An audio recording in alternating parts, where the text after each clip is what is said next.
దేవునికి స్తోత్రం. ప్రభు పరిశుద్ధ ఘననామానికి మహిమ కలుగును గాక. హల్లెలూయా. మంచిది పిల్లల, దేవుడు మరలా తన యొక్క మహాకృపను బట్టి మరొక నూతన ఉదయకాల సమయంలో, నూతన వారంలో, ప్రాముఖ్యంగా పరిశుద్ధ శ్రమల వారం, శ్రమకాల ధ్యాన కూటాల్లో మనందరినీ ఆరోగ్యము క్షేమం నెమ్మదించి కాపాడి నడిపిస్తున్నటువంటి ప్రభు పరిశుద్ధ ఘననామానికి మహిమ ఘనత ప్రభావం కలుగును గాక. వయసునందు పిలిన దైవజనులు, స్నేహితులు, విశ్వాసులు, సహోదరి సహోదరులు, ఈ ఆధ్యాత్మిక కార్యక్రమాన్ని వీక్షిస్తున్న ఆత్మీయులందరికీ యేసుక్రీస్తు వారి ఉన్నతమైన నామంలో శుభములు మరియు వందనాలు తెలియజేస్తున్నాను. బాగున్నారా? చాలా సంతోషం. రండి, ఈ దినం కూడా మిమ్మల్ని ప్రేమతో ఆహ్వానిస్తూ ఉన్నాను. అనుదిన అభివృద్ధి ఉదయకాలపు ధ్యానాలటువంటి ఆధ్యాత్మిక కార్యక్రమాలు పలువచ్చులు కండి. వాక్యాన్ని ధ్యానించి దైవాశీర్వాదం పొందండి. బైబిల్స్ దగ్గరలో ఉన్నాయా? తెరచి చూడండి. లేని పక్షం చదివిన మాట విని గ్రహించి వాక్య దినంలో పాలుపోతులు కమనం చేస్తూ నేటి దిన ధ్యాన వాక్యంగా మత్తయి సువార్త 21వ అధ్యాయం 12వ వచనాన్ని చదువుతా ఉన్నాను. యేసు దేవాలయంలో ప్రవేశించి క్రయ విక్రయములు చేయువారందరినీ వెళ్ళగొట్టి, నా మందిరము ప్రార్థనా మందిరం అనబడును అని వ్రాయబడి ఉన్నది. దేవుడు తన పరిశుద్ధ లేఖన మాటను మనకు దీవించును కాక. తలవంచుకొని మూసుకునండి. ప్రార్థన. ప్రేమ కలిగిన తండ్రి, వందనాలు.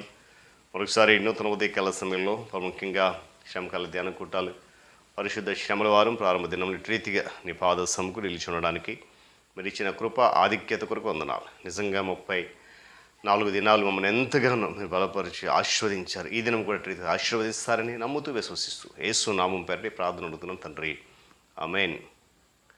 చాలా సంతోషం పిల్లరా. చదవనటువంటి వాక్యంలో మనందరికీ తెలిసిన మాటే. గడిచిన దినాన జరిగినటువంటి విజయోత్సవ ఉత్సవం లేక యెరూషలేము జయప్రవేశం. చూడండి, దేవుడు మనము ఆయన కొరకు చేయగలిగేటువంటి పరిశుద్ధ కార్యాలు, మనం ఆయన కొరకు చేసిన పనులన్నింటిని కూడా ప్రక్షాళన చేయడానికి ఇష్టపడుతున్నాడు. అంటే శుద్ధి చేయడానికి దేవుడు మనకు దయచేసేటువంటి పరిశుద్ధతది. నిన్నటి దిన జరిగినటువంటి యెరూషలేము జయప్రవేశంలో ఆయా వర్గాలను ఆయా రీతులుగా కలచివేసింది. రాత్రి ప్రభు తన శిష్యులతో బేతనీకి వచ్చి విశ్రమించి మరునాడు సోమవారం ఉదయమే అలాగే ఈరోజు మరలా దేవాలయానికి ఆయన శిష్యులతో రావడం అనేది గమనిస్తాం. వచ్చిన వెంటనే ఆయన పట్టణం ప్రవేశించి దేవాలయాన్ని శుద్ధి చేసినట్లుగా దీనికి వాక్యం చెప్తాం. 3 సువార్తికులు కూడా రాస్తున్నటువంటి పని యోహాను సువార్తలో మాత్రం అంతకు ముందు జరిగినట్టుగా రాశాడు. దేవుడు దేవాలయము నా తండ్రి ఇల్లు అని ప్రభు చెప్పిన మాట యెషయా గ్రంథంలో మనం చూస్తాం. దాన్ని దొంగల గుహారుగా చేసినారు అంటున్నాడు ఇర్మియా గ్రంథంలో. యెరూషలేము ప్రియులరా, యెరూషలేము దేవాలయము సొలొమోను మహారాజు దేవునికి నిర్మించి ప్రతిష్ఠించినటువంటి కట్టడం. అది దానిని హేరోదు రాజు మరీ సౌందర్యవంతంగా రూపుదిద్దాడు. అయితే ఈ దేవాలయానికి ఆవరణం అనేది చాలా అవసరమే ఉంది. లోపల ఉన్నటువంటి ఆ పరిశుద్ధ స్థలము అతి పరిశుద్ధ స్థలం. చూడండి, ఆ భాగంలోనికి యాజకులు మాత్రమే వెళ్ళగలరు. ఆవరణం దాటి లోపలికి వెళ్ళడానికి మరొకరికి అవకాశము లేదు. ఆవరణలోనికి అన్యులు ఎవరు కూడా వెళ్ళకూడదు. అక్కడ వెలుపట స్త్రీల ఆవరణం ఉంటుంది, దానికి బయట అన్యుల ఆవరణం ఉంటుంది. కనుక అది దాటి వారు ఎవరు కూడా బయట లోపలికి రాకూడదు. అయితే ఈ ఆవరణంలో పండుగ సమయాల్లో బలి అర్పించడానికి గొర్రెలు, పావురాలు, ఇంకా రకరకాలవన్నీ కూడా అక్కడ అమ్ముతూ ఉండేటువంటి పరిస్థితి. అలాగే విదేశాల నుండి వచ్చినటువంటి యాత్రికులకు రోకలు మారకం చేసుకోవడానికి మారకపు దుకాణాలు, ఇవన్నీ కూడా ఆ యొక్క పరిశుద్ధ ఆవరణలో జరుగుతూ ఉన్నాయి. చూడండి పిల్లల, దేవుని కొరకు నిర్మించిన ఆలయంలో లోక సంబంధమైనటువంటి కార్యకలాపాలు, లోకానుసరమైనటువంటి విధి విధానాలు కదా, ఎంత భవిష్య ఇవన్నీ జరుగుతున్న సమయంలో యేసు ప్రభు వారు పండుగ దేవాలయానికి వచ్చారట. ఏం చేశాడంట? యెరూషలేము జయప్రవేశం అయిపోయింది నిన్నటి దినాన. ఈరోజు ఎక్కడికి వచ్చాడు ఆయన? పండుగ వచ్చేటికి ఆరాధన స్థలంగా ఉన్నది ఎలా మారిపోయిందంటే, నిజంగా పిల్లరా దేవునికి పట్టలేనంత కోపం వచ్చినట్టుగా ప్రభు వారికి చూపిస్తున్నాడు. రాగానే ఆయనకు అది ఆరాధన స్థలం కనిపించలేదు, సొంత బజార్లో ఉంది. బహుశా పండుగకు వచ్చేవారికి అది బాధాకరంగా ఉంది. కానీ ప్రతి ఏటా ప్రతి సంవత్సరం ఇలాగ జరుగుతూ ఉండడం వల్ల అది కొంతవరకు అందరికీ కూడా అలవాటు అయిపోయింది. అయితే ఆ రోజు అనగా ఈరోజు సోమవారం ప్రభువు ఆ స్థలం వచ్చినప్పుడు ఆయనకు చాలా దుఃఖం వచ్చిందండి.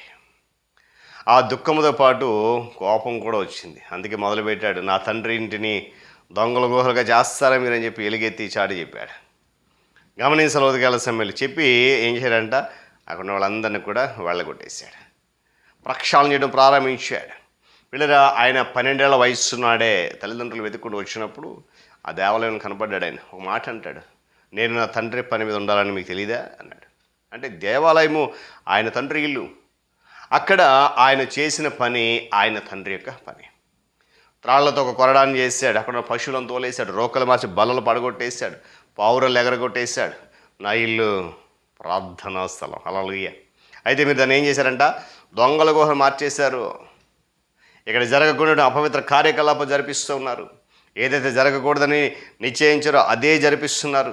ఏదైతే జరగాలి అనుకుంటున్నామో అది జరగట్లేదని చెప్పి పరితాపం పట్టలేక ఆయన వాటన్నిటిని శుద్ధి చేయడం ప్రారంభించాడు. ఇలా ఈ వైశ్య గ్రంథంలోనూ 8వ గ్రంథం కూడా రాయబడ్డాయి. అక్కడ మహోన్నతుడైన దేవుడు చెప్పిన మాటలు ఉంటాయి. ప్రభు ఈరోజు పిల్లల దేవాలను శుద్ధి చేస్తున్నప్పుడు అనేక మంది ఆశ్చర్యపడ్డారు. ఇదేంటి ఎప్పుడు జరుగుతున్నటువంటి పరిస్థితే కదా, ఈరోజు ఈయన కొత్తగా చేస్తున్నాడేంటి, ఒక ఆశ్చర్యం అనేది కలిగింది వాళ్ళ జీవితాల్లో. అది కలిగి కోప్పడ్డారు. వాకంగా చాలా కోపం వస్తుంది వాళ్ళకి. ఎంత ఖర్చు పెట్టి పండుగ చేస్తున్నాం, ఇవన్నీ ఏర్పాటు చేసాం, ఏంటి నువ్వు చేసే పని అని అన్నాడు. ఇది నా తండ్రి ఇల్లు. ఎంత పెద్ద మాట. అసలు ఈయన ఎవరు, ఏ అధికారంతో ఏమండి నా తండ్రి ఇలా అంటున్నాడు? మహోన్నతుడి దేవుడు, నేనున్నవాడును అని మాత్రం అని చెప్పుకున్న దేవుడు, మనం నోటితో కూడా ఉచ్చరించలేని నామం కలిగినటువంటి దేవుడు ఈయనకు తండ్రి ఎలా అయ్యాడు? ఏ అధికారంతో మేము పనులు చేస్తున్నాం, నీకు ఈ అధికారం ఎవడిచ్చాడు అని మతాధికారులు ప్రభువుని అడగడం ప్రారంభించారు. చూడండి, ఒక మంచి పని, దేవుని కొరకు పరిశుద్ధమైన పవిత్ర పని ప్రక్షాళన ప్రారంభించినప్పుడు అపవాది అనేక రకాలుగా అడ్డుకునే ప్రయత్నం చేస్తారు. వీళ్ళ గమనించండి, ఆనాడు యెరూషలేము దేవాలయంలో శుద్ధి చేసిన దేవుడు ఈరోజు మన హృదయాలను, మన ఆలయాలను శుద్ధి చేయడంటారా? తప్పకుండా ప్రక్షాళన చేస్తారు. సిద్ధపడు. ఉదయగలిసిన గమనించిన పిల్లలు మన జీవితంలో ప్రక్షాళన కావాలి. ప్రభు చేయబోతున్నాడు, నువ్వు సిద్ధమేనా? ఆయన ప్రక్షాళన చేస్తున్నప్పుడు నీ జీవితాన్ని స్థితిగా సమర్పించుకోవాలి. ఆ ప్రక్షాళనకు మనం ఆయనకు సమర్పించుకుంటేనే మన జీవితం అంతా కూడా ప్రక్షాళన చేసి పరిశుద్ధులుగా పవిత్రులు మార్చి ఆయన రాజ్యంలో స్థానాన్ని ఇవ్వగలుగుతాడు. దేవుడి మాటలు మన కొరకు దీవించునుగాక. తలలోంచి కన్ను మూసుకునండి. ప్రార్థన. మహాగణుడు మహోన్నతుడైన మా తండ్రి, మీకు వందనాలు. మరొకసారి నూతన ఉదయకాల సమయంలో ఇదిగో ఈ పాద సన్నిధిలో ఈ ఆధ్యాత్మిక కార్యక్రమం ద్వారా మీ నామాన్ని స్తుతించగలిగే చక్కటి అవకాశం మాకు ఇచ్చారు. నిజమే, మా జీవితంలో ప్రక్షాళన అవసరం. అదే నాని ప్రియకుమారుడు మా రక్షకుడు యేసుక్రీస్తు ప్రభువు వారు పరిశుద్ధ దేవాలయం ఆవరణలో జరుగుతున్నటువంటి లోక సంబంధ కార్యకలాపాలు చూసి పరితాపం పట్టలేక కోపముతో దుఃఖముతో ప్రక్షాళన ప్రారంభించి శుద్ధి చేశాడు. అదే ఈ శుద్ధి మా జీవితాల్లో కావాలి, పరిశుద్ధత కావాలి. ఈరోజు వాక్యము మా అందరిని హెచ్చరిస్తుంది కనుక ఆ వాక్యాన్ని విని విసుక్కోకుండా స్వీకరించి అంగీకరించి మమ్మల్ని మేము ప్రక్షాళన చేసుకునే కృప దయచేయండి. మీరే మహిమ ఘనత ప్రభావాలు పొందుకొని ఈ ఆధ్యాత్మిక కార్యక్రమం ఇంకనూ ఆత్మతో బలపరచండి. యేసు నామమున ప్రార్థన అడుగుతున్నాం తండ్రి, ఆమేన్. త్రియేక దేవుని దీవెన, ఆయన సన్నిధి కాపుదల సదాకాలము మనందరికీ తోడుగా ఉండి నడిపించును గాక. ఆమేన్.